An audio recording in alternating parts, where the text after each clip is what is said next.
चाणक्य ने कहा था, जो व्यक्ति हर समय मीठा बोलता है उससे सावधान रहना चाहिए, क्योंकि जहर अक्सर मीठे स्वाद में ही दिया जाता है। ये कहानी उस मीठे जहर की है, एक ऐसे व्यक्ति की जिसने मुस्कुराकर सब कुछ छीन लिया। मगध का राज्य शांत था। राजा बुद्धिमान थे, प्रजा सुखी थी। राजा के दरबार में एक युवक था, सुमित्र। सुमित्र हमेशा विनम्र, मीठा बोलने वाला, सबको सम्मान देने वाला व्यक्ति था।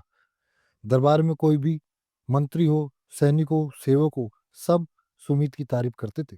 राजा कहते थे, ऐसा मधुर स्वभाव आज के समय में दुर्लभ है। लेकिन चाणक्य चुप रहते। एक दिन चाणक्य ने देखा, सुमित्र सबके सामने मीठा बोलता है, लेकिन कभी साफ राय नहीं देता। हर प्रश्न पर जैसा आप उचित समझे महाराज। चाणक्य मन ही मन बोले, जो व्यक्ति अपना मत नहीं रखता वह दूसरों के मत को अपने लाभ के लिए मोड़ता है।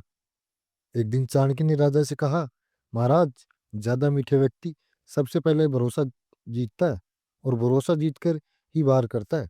राजा मुस्कुराए, आचार्य, आप हर किसी में दोष ढूंढ लेते। चाणक्य शांत रहे।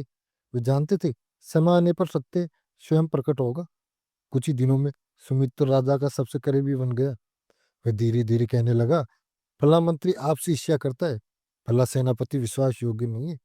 हर बात में सब मीठे भाव चिंता से भरे, और अंत में राजा का भ्रम। राजा सोचने लगे, सुमित्र तो मेरा भला ही चाहता है।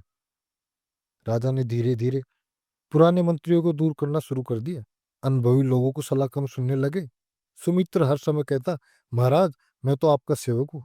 लेकिन चाणक्य देख रहे थे, राज्य कमजोर हो रहा है। चाणक्य ने सुमित्र को परखने का निश्चय किया।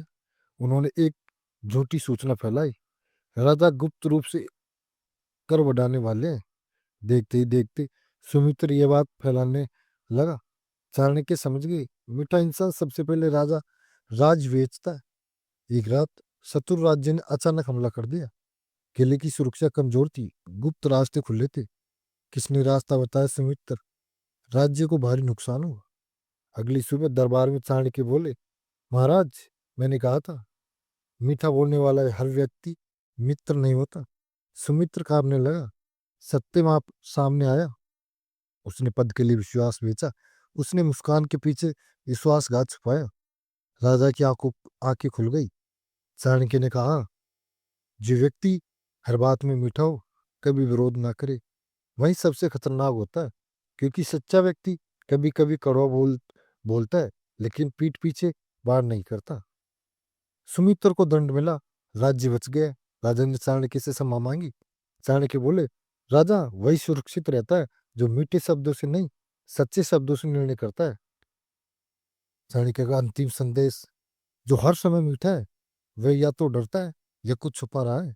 जीवन में ऐसे लोगों से सावधान रहो, जो सामने मुस्कुराए और पीछे योजना बनाए। तो दोस्तों, आपको छोटी सी कहानी कैसे लगी, प्लीज़ हमें कमेंट करके ज़रूर बताना। अगर अभी तक आपने हमारे इस चैनल को सब्सक्राइब नहीं किया, तो दोस्तों चैनल को सब्सक्राइब